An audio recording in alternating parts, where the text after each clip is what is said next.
기도하겠습니다. 사랑의 하나님 감사합니다. 하나님 우리가 또 오늘 함께 제7여전도의 헌신 예배로 함께 말씀을 나누게 됩니다. 하나님 우리가 교회로 설 때라는 제목으로 함께 말씀을 나눌 때에 하나님이 각자의 심령에 필요한 말씀이 심겨지게 하시고 그 말씀을 통해서 우리의 삶의 변화가 있는 또 그런 것들이 경험되는 그러한 말씀의 시간이 될 수 있도록 인도하여 주시옵소서. 모든 영광 하나님께 올려드리며 살아계신 예수님의 이름으로 기도드립니다. 아멘. 네, 안녕하십니까. 그게 어색한데 저는 이제 지금 와서 주보를 보니까 이 주보 부분에 해외 선교 및 국내 지원 현황에 저희 교회가 나와 있더라고요. 그래서 밑에서 국내 지원 부분에 밑에서 네 번째 줄에 중간에 일상교회라고 하는 이 교회를 담당해서 이제 개척해서 사역을 하고 있습니다. 저희 교회는 25년 1월 19일에 처음으로 이제 모임을 시작했고, 제가 뭐 생각하시는 분들 중에 저 목사가 너무 젊지 않느냐라고 생각하실 수도 있을 것 같은데, 저는 목사 안수를 받자마자 그 다음 해 바로 개척을 했습니다. 그래서 실질적으로는 전임 사역이라고 말하는 이제 부목사님의 역할을 해본 적이 한 번도 없습니다. 계속해서 이제 파트타임으로 있는 사역자의 역할들을 해오다가 어려서부터 이제 학부 생활을 할 때부터 나는 개척을 하겠다라고 마음을 먹었었기 때문에 곧장 개척으로 시작해서 교회를 세워 나가는 중에 있습니다.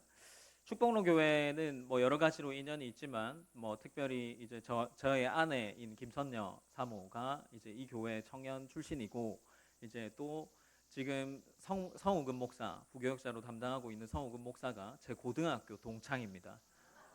그래서 처음 만났을 때 나 목사가 될 거다. 본인도 목사가 된다고 하더라고요. 그렇게 이제 시간이 흘러서 이제 목사로서 교회를 세워 나가는 역할들을 각자 감당하고 있는 시기인 것 같습니다. 어쨌든 기도로 이제 또 동역하여 주시는 중에 있는 줄 알고 또 교회를 열심으로 세워 나가는 중에 있습니다. 이제 함께 말씀을 살펴보고자 합니다. 오늘 말씀을 말씀을 한번 무슨 말씀을 나눌까 고민을 하다가 저에게 헌신 예배라는 것을 섬길 수 있는 기회가 이번이 처음이었기 때문에 도대체 헌신 예배는 무엇을 말하는 것일까라는 고민들이 있었습니다. 그래서 여러 가지 고민을 하다가 교회에 관한 이야기를 하는 것이 좀 좋지 않을까 하는 마음이 들었습니다. 제가 교회를 개척하면서 또 교회를 개척하고 나서 가장 먼저 나누었던 말씀이 에베소서의 말씀인데, 이 말씀이 머리를 다시 한번 스쳐 지나가서 이제 에베소서 3장 1절로 13절까지의 말씀을 통해서 한번 함께 말씀을 나누어 보고자 합니다. 아마도 교회란 무엇일까라고 하면 대부분의 사람들이 아주 많이 들어왔듯이 교회는 뭐 건물을 생각할 수도 있겠고요, 예배를 드리는 장소라고 생각할 수도 있겠고요, 조금 더 이제 원어적인 의미를 생각해 보면 모이는 곳, 뭐 모이는 자들, 모이는 사람들, 이런 의미로도 다가올 수 있을 겁니다. 성경은 이제 교회를 건물로도 설명하지 않고 예배를 드리는 그저 장소적인 의미로도 말하지는 않습니다. 오늘 본문은 그런 교회에 대해서 이야기할 때 교회가 세상 속에서 그리고 우리의 삶 속에서 어떠한 역할들로 그리고 어떤 모습으로 비추어져야 하는지를 보여주는 본문이 오늘 본문에 나타나고 있습니다. 오늘 본문을 보면 3장 1절 본문에 이러므로라고 시작하면서 접속사가 등장하고 있는데, 에베소서 1장과 2장의 말씀을 받아서 기록하는 말씀이기에 이러므로라는 접속사가 기록되어 있겠죠. 에베소서 1장에서는 하나님께서 창세 전에 우리를 택하시고 그리스도 안에서 구원하였음을 보여주고 있습니다. 그리고 2장에서는 죄와 허물로 죽었던 우리를 살리시고 원수되었던 유대인과 이방인을 하나로 회복시키는, 그리고 새로운 공동체를 세우시는 그러한 말씀들이 기록되어 있습니다. 그리고 오늘 본문에서 이제 바울이 자신의 이야기를 말함과 동시에 이 교회에 대해서 이야기하는 부분이 드러나고 있습니다. 그래서 오늘 본문은 에베소서 2장의 흐름을 그대로 받아서 기록하고 있다라고 할 수 있습니다. 에베소서 2장에서는 앞서 말했던 대로 죄와 허물로 죽었던 우리가 하나님의 은혜로 다시 살아났다라고 기록합니다. 그리고 그 은혜는 개인의 구원으로 끝나지 않고 그리스도의 십자가는 하나님과 인간 사이에 막혀있던 관계를 회복했을 뿐 아니라 유대인과 이방인들 갈라져 있던 그 담도 허무셨다라고 기록하고 있습니다. 그래서 이전에는 볼 수 없었던 외인이었고 나그네였던 이방인이 하나님의 권속 곧 가족으로 받아들여지는 그러한 본문들이 등장하고 그렇게 함께 하나님의 성전이 세워져 간다라고 기록합니다. 바울은 바로 이어서 내용을 설명하면서 3장을 시작하는데 그 내용을 다 받아서 이러므로라고 말을 시작합니다. 하나님께서 죄인을 구원하시고 유대인과 이방인을 하나 되게 하시고 교회를 세우셨기 때문에 이제 바울은 그 일이 어떻게 이루어졌으며 하나님께서 왜 그런 일을 행하셨는지를 설명합니다. 바울은 그 설명을 시작하면서 가장 먼저 자신의 상황을 언급하는 것으로 시작하고 있습니다. 본문 1절에 보면 그리스도 예수의 일로 너희 이방인을 위하여 갇힌 자 된 나 바울이 말하거니와 라고 기록을 하고 있죠. 바울은 지금 어떻게 되어 있습니까? 갇혀 있다라고 기록을 하고 있죠. 바울은 자신의 상황을 단순히 정치적인 문제나 억울한 사건으로 묘사하지 않습니다. 원문을 보면 이 갇혀 있다라는 표현이 죄수라는 표현으로 더 직접적으로 등장하고 있습니다. 직역해 보면 이 바울이 이야기하고 있는 지금 본문은 이방인 여러분을 위하여 그리스도 예수의 죄수가 된 나 바울은이라고 기록하고 있는 것으로 이해할 수 있습니다. 바울은 자신이 지금 어떤 상황에서 갇혀 있습니까? 복음을 전하는 일로 인해서 갇혀 있는데 로마로 인해서 갇힘을 당하게 되었습니다. 그런데 지금 바울이 이해하고 있는 자신의 상황은 자신이 로마의 죄수라고 말하는 것이 아니라 예수 그리스도의 죄수라고 이야기를 하고 있는 겁니다. 생각해보면 이것은 놀라운 고백이다라고 할 수 있죠. 바울은 실제로 갇혀 있을 것은 로마로 인한 가둠이었습니다. 그러나 바울은 자신의 삶을 로마의 손에 맡겨진 삶으로 생각하지 않았던 거죠. 그는 자신이 그리스도께 속한 사람이다라고 생각했습니다. 심지어 자신이 당하는 고난조차도 그리스도의 주권 아래에 있다라는 것을 생각하고 믿어온 거죠. 그래서 그는 자신의 매임을 실패라고 생각하지 않았고 사역의 중단으로도 해석하지 않았습니다. 바울은 오히려 그리스도를 위해 살아간 흔적으로 자신의 삶을 이해했습니다. 그리고 바울은 곧바로 자신이 왜 이런 고난을 받고 있는지를 설명하는데 그것이 2절 본문에 기록되어 있습니다. 2절 본문에서는 너희를 위하여 내게 주신 하나님의 그 은혜의 경륜을 너희가 들었을 터이라 라고 기록을 하고 있습니다. 여기서 중요한 단어는 경륜이라는 말이 되지 않을까 싶습니다. 경륜은 어떤 의미겠습니까? 하나님의 계획, 그리고 하나님의 사역, 그리고 하나님의 하고자 하는 사명, 맡기신 사명을 이야기한 맡기신 직무를 이야기하는 겁니다. 그런데 이 본문에서 특별히 바울에게 맡겨진 사명으로 이것을 이해할 수 있는데 다시 말해 바울은 자신이 왜 이방인을 위해 고난을 받고 있는지 설명하면서 하나님께서 자신에게 맡기신 특별한 사명이 있다라는 것으로 말하고 있는 겁니다. 그런데 바울은 이것을 자신에게 맡긴 직무라고 이야기하지 않고 은혜의 경륜이라고 말을 합니다. 왜 은혜의 경륜이라고 말을 하고 있을까요? 바울은 자신이 이 일을 할 자격이 있는 사람으로 생각하지 않았기 때문입니다. 그는 원래 어떤 사람이었습니까? 우리가 잘 아는 것처럼 바울은 그리스도를 쫓는 자, 예수 그리스도를 믿는 사람들을 핍박하던 사람이었습니다. 복음을 반대하던 사람이었던 거죠.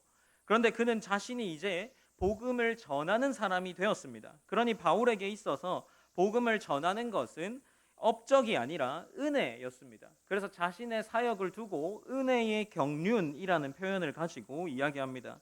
이제 바울은 그 사명이 무엇인지를 더 자세히 설명하면서 내려가는데 그것이 3절 본문에 계속해서 기록되어져 있습니다. 3절 본문입니다. 3절은 곧 계시로 내게 비밀을 알게 하신 것은 내가 먼저 간단히 기록함과 같으니라고 이야기를 하고 있죠. 바울은 자신에게 맡겨진 사명이 자신의 생각으로 나온 것이 아니라 라고 이야기를 하는 겁니다. 하나님께서 계시로 알려주셨다라는 거죠. 여기서 계시는 하나님께서 감추셨던 것을 드러낸다라는 의미를 가지고 있습니다. 바울이 이러한 계시를 받은 것은 자신이 많은 연구를 해서 깨달아서 이 일을 하는 것이 아니라 하나님께서 그 바울 자신에게 그저 보이신 것이죠. 그런데 하나님께서 바울에게 알려주신 것에 대해서 바울이 지금 이야기하기를 자신의 사역과 자신의 직무를 비밀이라고 이야기를 하고 있습니다. 우리는 비밀이다라고 하면 어떤 이미지를 가지고 있습니까? 신비롭고 알 수 없는 어떠한 것을 떠올릴 수 있습니다. 그러나 성경에서 지금 말하고 있는 비밀이 그런 것은 아니죠. 성경에서 비밀은 하나님 안에 감추어져 있었지만 이제는 드러난 구원의 계획과 연결됩니다. 곧 바울이 지금 말하는 것은 하나님의 구속 사역, 곧 구원 계획과 연결이 된다라는 거죠. 그렇다면 이 문맥에서 말하는 바울이 말하고 있는 비밀은 무엇이겠습니까? 바로 이방인도 그리스도 안에서 하나님의 백성이 된다는 사실을 지금 비밀이라고 이야기하는 겁니다. 유대인만이 아니라 유대인이 아니었던 언약 백성 바깥의 이방인도 동일한 은혜로 누릴 수 있다라는 거죠. 하나님께서 그리스도 안에서 유대인과 이방인을 하나로 묶는다는 그 사실을 지금 바울이 비밀이라는 단어로 표현해서 기록하고 있는 겁니다.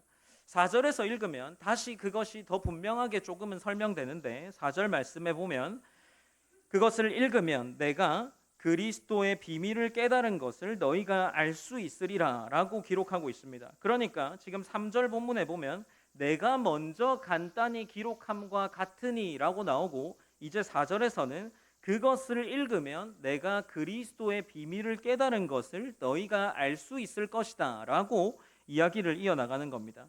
앞서 에베소서 1장에 간단히 무엇이라 기록되어 있었습니까? 하나님께서 그리스도 안에서 만물을 통일시킨다라는 내용이 담겨 있습니다. 그리고 그 통일시킨다는 것이 더 확장되어서 2장에서는 유대인과 이방인 사이에 있던 막힌 담 같은 것이 허물어졌다라고 말하고 있습니다.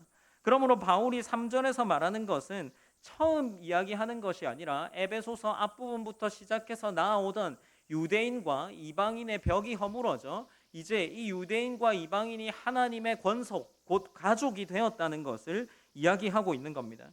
하나님께서 그리스도를 통해 이루시는 구원의 계획이 바로 지금 바울이 이야기하는 비밀이라는 거죠. 죄인을 구원하시고 원수되었던 자들을 화목하게 하십니다. 새로운 공동체인 교회를 세우시는 하나님의 계획을 이야기하는 거죠. 이제 여기서 드러나는 비밀이라는 단어가 실제로 단어로 볼 때는 미스테리온이라는 헬라어인데 이는 하나님께서 감추셨다가 드러내실 때가 되어서 드러내신 계획이라는 것을 의미합니다. 바울은 지금 자신이 그 비밀을 알게 되었고 그 비밀을 전하도록 부름받았다라고 이야기하는 것이 지금 3장 1절로 4절까지의 말씀입니다. 그리고 5절에서는 바울이 이 비밀의 특징을 더 자세하게 설명하는데 5절 본문은 이렇게 기록합니다. 이제는 그의 거룩한 사도들과 선지자들에게 성령으로 나타내신 것 같이 다른 세대에서는 사람의 아들들에게 알리지 아니하셨으니 라고 기록합니다.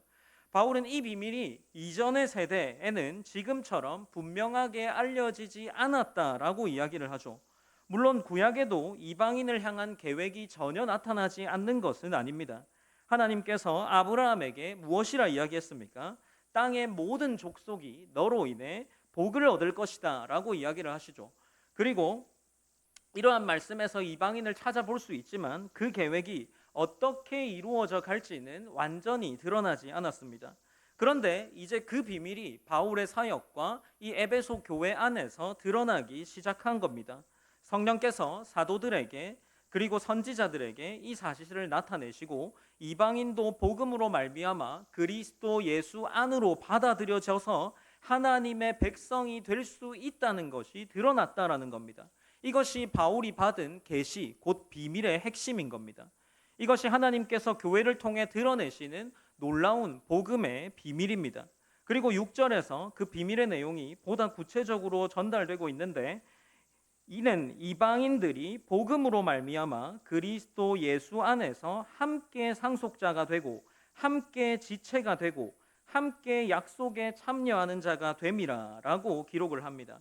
여기서 이는 이라고 말하면서 계속 한 번 더 설명을 하고 이방인들이 복음으로 말미암아 그리스도 예수 안에서 세 가지가 등장합니다. 무엇입니까? 함께 상속자가 되고 함께 지체가 되고 함께 약속에 참여하는 자가 된다라는 겁니다.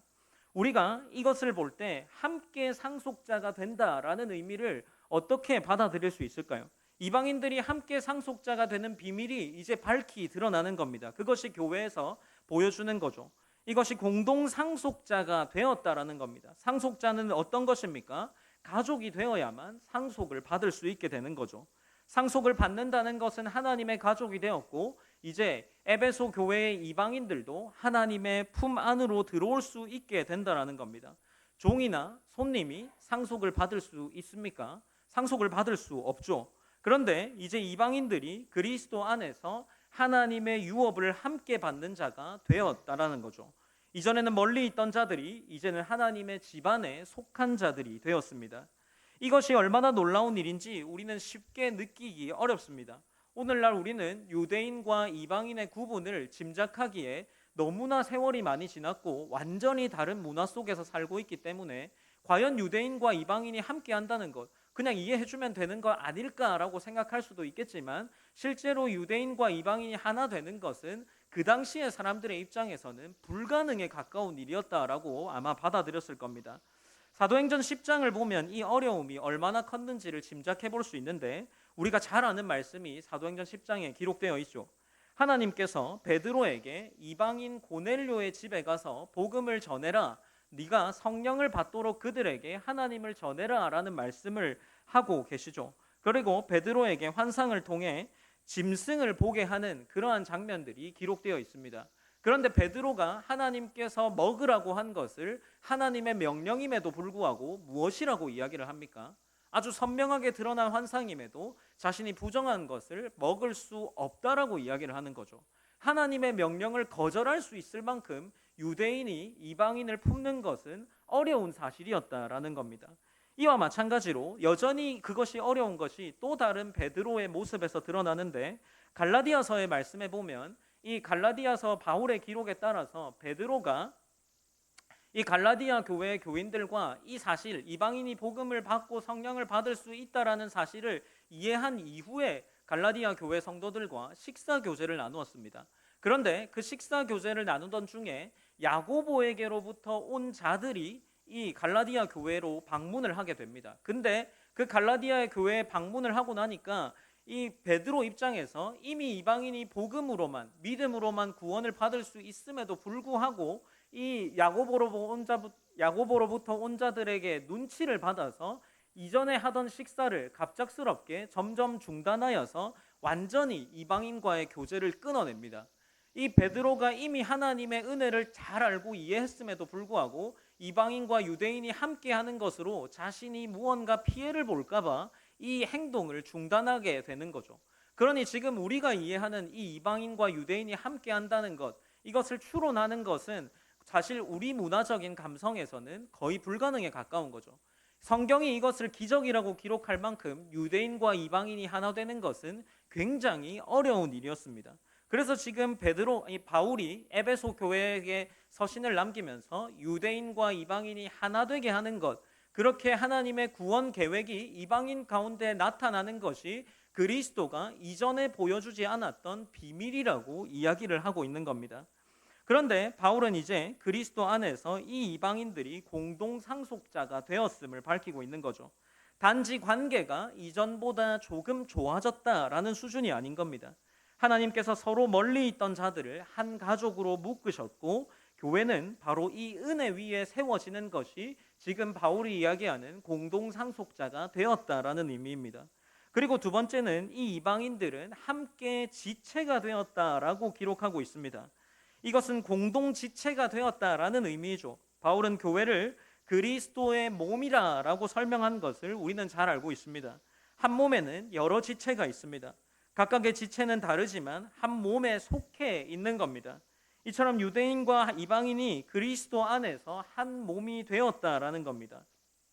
이것은 당시에 있을 때에 매우 혁명적인 선언이었을 겁니다. 서로 분리되어 있던 사람들이 이제 한 몸에 속한 지체가 되었다라는 거죠. 그리고 세 번째로 이방인들은 어떤 역할을 또 복을 받게 됩니까? 이방인들은 함께 약속에 참여한 자가 되었다라고 합니다. 하나님의 약속은 이제 유대인에게만 국한되어 제한되어 나타나지 않습니다. 그리스도 안에서 모든 믿는 자에게 이 약속이 주어진다라는 겁니다. 하나님께서 주신 구원의 약속, 하나님 나라의 소망, 그리고 성령의 인치심, 장차 누릴 영광, 그리스도 안에 있는 모든 자에게 이것이 주어졌다라는 겁니다.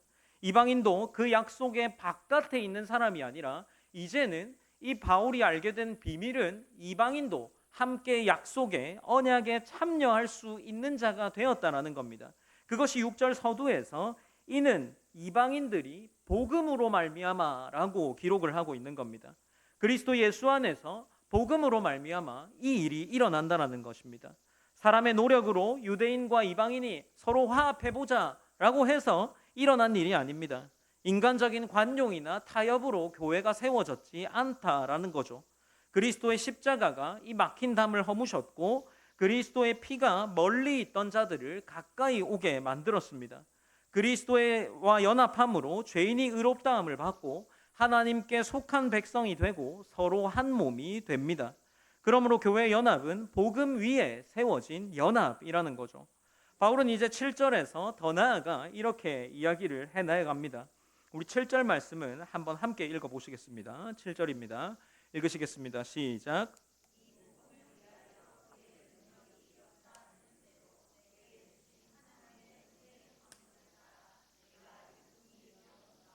네, 바울은 자신이 이 복음의 일꾼이 되었다라고 말하면서 그런데 이 일꾼됨도 자기 능력의 결과가 아니다라고 이야기를 하죠. 그의 능력이 역사하신 대로 일꾼이 된 것이고 하나님의 은혜의 선물에 따라 일꾼이 된 겁니다. 바울은 자신이 복음을 위해 일한다고 말하면서 그 시작과 그 능력이 하나님께 있음을 분명히 고백하고 있습니다. 이것이 복음을 일하는 사람, 복음의 일꾼이 가져야 할 태도인 거죠. 하나님께 쓰임받는 사람은 자신의 능력을 자랑하지 않습니다. 물론 성실해야 하겠죠. 준비해야 할 겁니다. 맡겨진 일에 최선을 다해 감당해야 하겠지만 그러나 그 모든 것이 바울이 고백하는 고백처럼 은혜이며 그 모든 것이 하나님의 능력이다라는 것을 고백할 수 있는 자가 진정 복음의 일꾼이라는 것을 이 바울이 보여주고 있는 겁니다. 그리고 8절에서 바울은 이 은혜를 더 깊이 있게 고백하고 있습니다. 8절 본문에서는 모든 성도 중에 지극히 작은 자보다 더 작은 나에게 이 은혜를 주신 것은 측량할 수 없는 그리스도의 풍성함을 이방인에게 전하게 하시고 라고 이야기를 이어나가죠. 바울은 그리스도의 풍성함을 이방인에게 전하게 하시고 라고 말하면서 자신이 해야 할 일에 대해서도 계속해 이어나가고 있습니다. 그는 교회를 핍박하던 사람이었습니다. 그는 그리스도의 이름을 대적하던 사람이었습니다. 그런 자신에게 복음이 임했고 그런 자신에게 복음을 전하는 직분이 맡겨졌습니다. 그래서 바울은 자신에게 주어진 사명을 당연하게 여기지 않고 그는 자신이 이 자격에 있어서 이 일에 있어서 자격이 있기 때문에 부름받았다라고 생각하지 않습니다. 오히려 자신 같은 사람에게 이 은혜가 주어졌다는 사실을 기억하면서 더 깊이 낮아져서 모든 성도 중에 지극히 작은 자보다 더 작은 나에게 라고 말하면서 자신에 대해 이야기를 해내려갑니다. 그리고 바울에게 주어진 은혜는 측량할 수 없는 풍성함, 측량할 수 없는 그리스도의 풍성함을 이방인에게 전하게 하는 은혜였습니다. 그렇게 바울은 이러한 일들을 감당하면서 하나님께 나아가고 있는 겁니다. 교회 안에서는 한 몸이 되는 은혜가 있었습니다. 장차 완성될 하나님의 소망을 전하는 것이 바울의 사명이었습니다. 바울은 이 풍성함을 알았기 때문에 전하지 않을 수 없었을 것이고 은혜를 받은 사람은 그 은혜를 자기 안에서만 가두어 두지 않습니다. 이렇게 바울처럼 감사로 전하고 은혜가 감사와 증인으로서의 역할을 감당하게 하고 있습니다. 이제 9절에서 조금 더 나아가서 이것이 교회와 연결되어지기 시작하는데 9절에서 바울은 계속해서 이 본문을 기록해 내려갑니다. 영원부터 만물을 창조하신 하나님 속에 감추어졌던 비밀의 경륜이 어떠한 것을 드러내게 하려 하심이라 라고 기록합니다.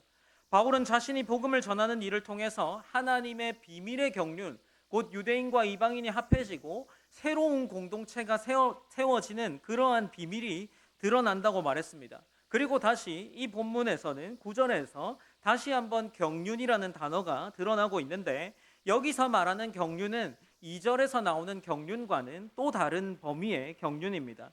2절에서 말하는 바울이 말하는 경륜은 자신의 개인에게 맡겨진 하나님의 사역을 이야기하는 것이라면 이제 9절의 경륜은 하나님께서 영원부터 계획하신 구원의 큰 계획을 이야기하기 위해서 이 9절 본문이 시작되고 있는 겁니다. 하나님의 구원 계획은 갑작스럽게 만들어진 것이 아닙니다. 하나님은 영원부터 이 일을 계획하셨습니다. 만물을 창조하신 하나님께서 역사 속에서 그 뜻을 이루어 가셨고 때가 되어서 그리스도 안에서 그 비밀을 드러내셨습니다. 그리고 이제 그 복음이 전파됨으로 그 비밀의 경륜이 사람들 앞에 밝히 드러나게 되었습니다. 바울은 자신의 사역을 그 큰 하나님의 계획 안에서 보고 있습니다. 이제 바울의 말은 10절에서 절정에 이른다라고 할 수 있는데 이 10절 말씀을 다시 한번 모두 함께 읽어보시길 원합니다. 10절입니다. 함께 읽으시겠습니다. 시작.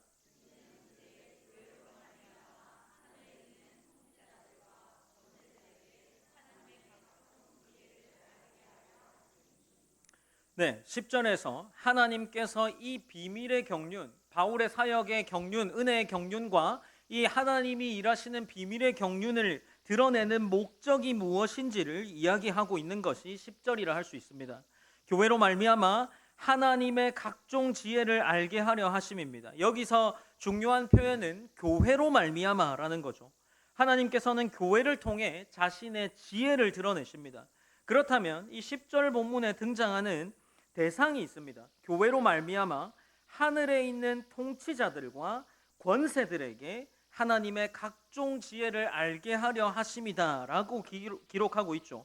그렇다면 이 하나님께서 말하고 있는 이 성경에서 말하고 있는 하늘에 있는 통치자는 누구이고 권세는 누구냐라는 것을 우리가 고민하지 않을 수 없겠죠. 하늘에 있는 이 통치자들은 누구일까요? 권세들은 누구일까요?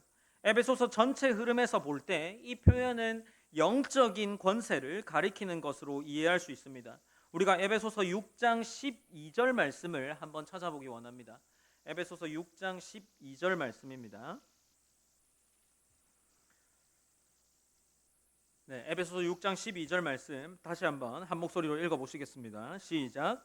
우리의 씨름은 혈과 육을 상대하는 것이 아니요 통치자들과 권세들과 어둠의 세상 주관자들과 하늘에 있는 악의 영들을 상대함이라. 아멘.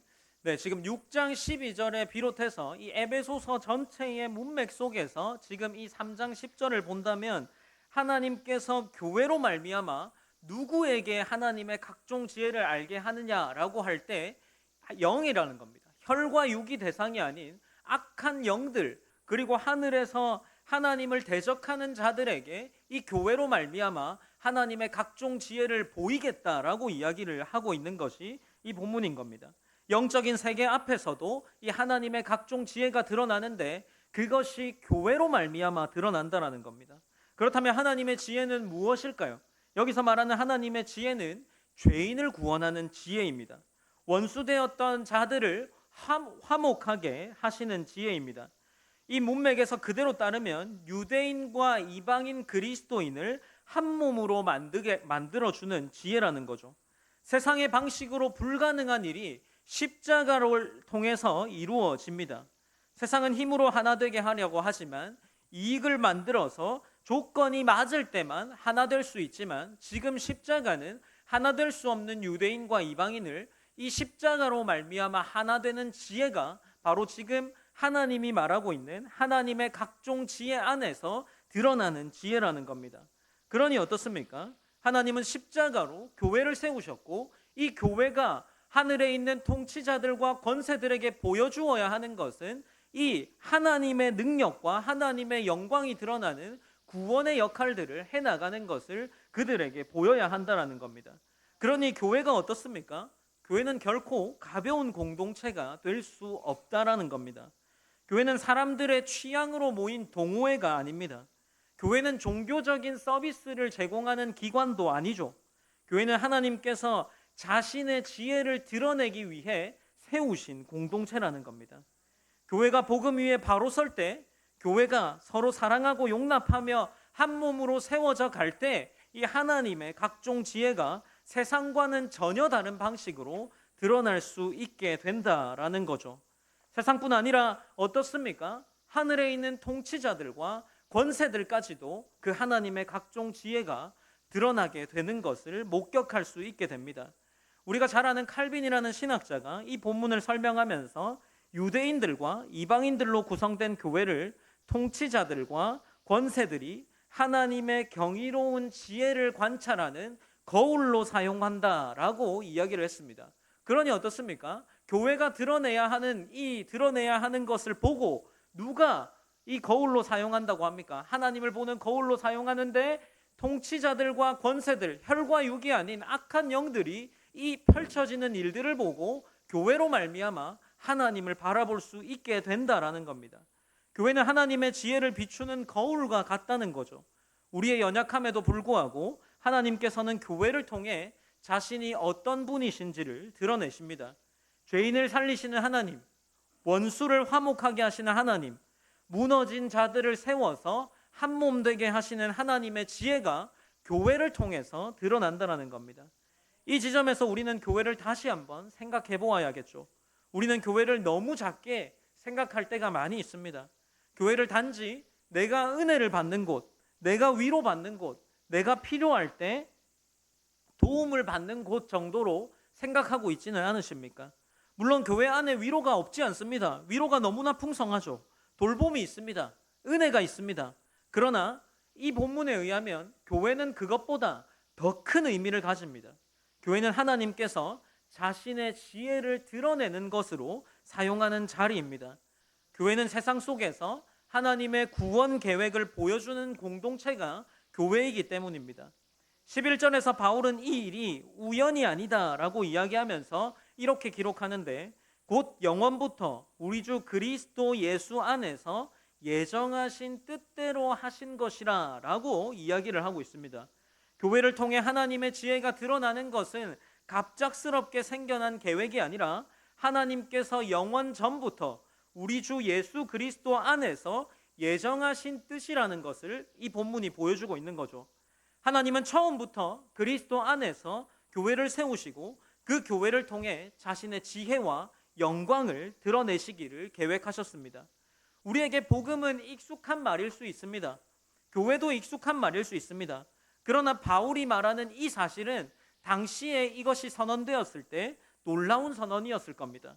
유대인과 이방인이 그리스도 안에서 하나가 되고 모든 민족 가운데 하나님의 백성이 세워지고 그 공동체를 통해 하나님의 지혜가 드러난다라고 말하는 것은 당시 유대인들에게도 이미 복음을 알게 된 이방인들에게도 획기적이고 매우 놀라운 일이었을 겁니다. 그런데 이 일을 갑작스러운 것이 아니라 이미 알고 계신 하나님께서 예정하신 일이었다라는 것을 바울이 이야기하고 있습니다. 그리고 12절에서 바울은 이 은혜를 누리는 성도의 특권을 말하고 있습니다. 12절 본문입니다. 우리가 그 안에서 그를 믿음으로 말미암아 담대함과 확신을 가지고 하나님께 나아감을 얻느니라 라고 기록하고 있습니다. 그리스도 안에서 사람은 하나님께 나아갈 수 있습니다. 두려움으로 쫓겨나는 것이 아니라 담대함과 확신을 가지고 나아갑니다. 이것은 우리의 자격 때문이 아닙니다. 우리의 경건이 충분하기 때문도 아닙니다. 그리스도를 믿음으로 말미암아 그리스도 안에서 하나님께 나아갈 일이 열렸기 때문에 그것이 가능한 겁니다. 여기서 담대하게 나아간다고 하는데 이 담대하다라는 말은 헬라어로 파레시아라는 단어입니다. 높은 사람 앞에서도 두려워 숨지 않고 자유롭게 말할 수 있는 담대함을 말하는 의미의 단어가 사용되었습니다. 죄인은 본래 하나님 앞에 설 수 없습니다. 거룩하신 하나님 앞에 우리는 두려워할 수밖에 없습니다. 그러나 그리스도께서 우리를 위해 길을 여셨습니다. 그리스도 안에서 우리는 하나님께 나아갑니다. 종처럼 쫓겨나는 것이 아니라 자녀처럼 아버지께 나아갑니다. 이것이 복음이 우리에게 준 놀라운 특권이라는 것을 이렇게 12절에서 밝히 이야기합니다. 이제 바울은 13절에서 마지막으로 이렇게 기록하고 있습니다. 우리가 13절 말씀도 한번 함께 읽어보시겠습니다. 13절 말씀입니다. 시작. 그러므로 너희에게 구하노니 너희를 위한 나의 여러 환난에 대하여 낙심하지 말라. 이는 너희의 영광이니라. 아멘. 바울은 에베소 성도들이 자신의 고난 때문에 낙심하지 않기를 원했습니다. 바울이 감옥에 갇혀 있다는 사실은 이 당시의 성도들에게 충격적인 일이었을 수 있습니다. 복음을 전하던 사도가 고난을 받는 것으로 볼 때 인간적인 시선에서는 약해 보일 수 있습니다. 그러나 바울이 이야기하기를 바울은 그것을 실패로 보지 않았습니다. 바울의 환난은 복음을 위한 환난이었습니다. 이방인을 위하여 복음을 전하다가 받는 고난이었습니다. 그렇기 때문에 그 환난은 부끄러움이 아니라 그에게 영광이었습니다. 바울이 고난을 받는다는 것은 복음이 실제로 전해지고 있다는 증거였습니다. 이방인들이 그리스도 안에서 하나님의 백성이 되었다는 복음 때문에 바울이 매여 있게 되었으니 그 고난은 무엇입니까? 에베소 교회의 성도들에게도 영광이 된다라는 겁니다. 바울은 이렇게 이 에베소 교회를 향해서 서신을 기록하면서 이 이방인과 유대인의 하나됨, 그것이 하나님의 구원 계획의 비밀이며 이전에 있을 수 없었던 새로운 공동체가 나타나는 것이 하나님의 계획이다라고 이야기를 하는 겁니다. 그리고 그 계획 중에 드러난 새로운 공동체의 교회는 하나님의 각종 지혜를 드러내게 되는데 그것이 세상 속에서 드러나는 것뿐만 아니라 하나님의 이 하늘에 있는 통치자들과 권세들에게도 이 하나님의 각종 계획, 이 각종 지혜인 구원 계획이 드러난다라는 겁니다. 사랑하는 성도 여러분, 오늘 본문은 교회가 무엇인지를 우리에게 다시금 생각하게 합니다. 교회는 단지 사람들이 모이는 장소가 아닙니다. 교회는 그리스도 안에서 함께 상속자가 되고 함께 지체가 되고 함께 약속에 참여하는 자들이 모이는 공동체입니다. 이전에는 하나님으로부터 멀리 있었고 서로가 멀리 있던 사람들이 그리스도의 십자가로 말미암아 모든 막힌 담이 허물어지고 하나 되는 것이 교회입니다. 서로 다른 사람들이 하나님의 가족이 되고 한 몸의 지체가 되고 같은 약속을 붙드는 사람들이 되는 곳이 교회가 된다는 겁니다. 그러므로 우리가 교회로 선다는 것이 어떤 의미이겠습니까? 예배 장소에만 함께 모여서 있는 것이 아닙니다. 우리가 교회로 선다는 것은 서로를 하나님의 가족으로 받아들이는 것입니다. 서로를 한 몸의 지체로 여기면서 함께 세워져 가는 겁니다. 같은 복음의 약속을 붙들고 한 방향을 바라보는 것이 교회가 하는 겁니다. 교회는 개인들이 각자 은혜를 받고 흩어지는 곳이어서는 안 됩니다. 그리스도 안에서 함께 묶여 있어야 하고 하나님의 뜻을 드러내는 공동체가 교회의 모습이 되어야 합니다. 그리고 바울은 그것을 10절에서 하나님의 각종 지혜, 하나님의 지혜라고 이야기를 하고 있는 겁니다. 교회가 교회답게 설 때 하나님께서 어떤 분이신지가 선명하게 드러날 수 있습니다. 서로가 하나 될 수 없는 사람들이 그리스도 안에서 하나 된다는 것, 서로 사랑할 수 없는 사람들이 서로 사랑한다는 것, 서로 품을 수 없는 사람들이 그 서로를 품고 복음 안에서 함께 세워져 갈 때 세상은 교회를 통해 하나님의 지혜를 발견할 수 있게 됩니다. 그런데 이 말씀은 단지 보편적인 교회 전체만을 이야기하는 것일까요? 우리는 교회를 조금 더 나누어서 조금 더 구체적으로 생각해 본다면 어떻겠습니까? 하나님께서는 이 땅에 각각의 개교회를 통해서도 자신의 지혜를 드러내기 원하시고 마찬가지 축복로 교회가 하나님께 설 때 이 교회가 하나님의 지혜를 드러낼 수 있을 겁니다. 우리의 예배, 우리의 관계, 우리의 섬김이 하나님의 지혜를 드러낼 수 있을 겁니다. 설명할 수 없는 복음의 능력이 드러날 겁니다. 그런데 이 개교회뿐만 아니라 이 성경이 우리 자신을 무엇이라고 이야기합니까? 우리를 그리스도의 몸된 교회라고 이야기를 합니다. 그렇다면 어떻게 봐야겠습니까? 고린도전서 12장 27절에서는 너희는 그리스도의 몸이다, 지체의 각 부분이다 라고 이야기를 합니다. 성도 각 한 사람 한 사람이 그리스도의 몸된 지체로서의 교회를 역할을 감당한다면 우리의 삶은 어떠한 모습으로 나아가야 하겠습니까? 여러분이 냉정하게 나의 하루를 두고 평가한다면 내 하루의 삶을 보고 누군가가 하나님의 각종 지혜를 발견할 수 있는 삶을 살고 계십니까? 만약 그렇지 않다면 오늘 성경은 우리가 각된 몸된 교회로서 각자가 하나님의 각종 지혜를 보일 수 있는 삶을 살아야 한다는 것을 우리에게 이야기하고 있는 것은 아니겠습니까? 에베소서 3장 10절에서 우리의 말과 우리의 선택과 우리의 관계와 우리의 삶의 방식이 하나님의 지혜를 드러내야 한다는 것을 오늘 본문이 우리에게 말하고 있는 것은 아닐까요? 세상은 힘으로 자신을 증명하려 합니다. 이익으로 관계를 맺고 조건으로 사람을 평가하고 손해가 되면 쉽게 끊어냅니다. 그러나 교회는 그렇게 할 수 있겠습니까? 달라야 하지 않겠습니까? 성도는 달라야 하지 않겠습니까? 우리는 십자가로 가까워진 사람들입니다. 은혜로 가족이 된 사람들입니다. 그리스도 안에서 한 몸 된 사람들입니다. 그러므로 우리가 서로를 용서하고 품고 함께 세워져 갈 때 그렇게 하나님의 구원의 계획이 이 교회 가운데서 드러날 때 세상의 권세자들과 하늘의 권세자들과 그리고 세상의 많은 무탄 사람들이 교회를 보고 하나님의 각종 지혜를 알게 될 겁니다. 우리가 이것을 기억하면서 삶을 살아나가야 하지 않겠습니까? 사랑하는 성도 여러분, 우리가 교회로 설 때 하나님께서 우리를 통해 자신의 지혜를 드러내실 겁니다.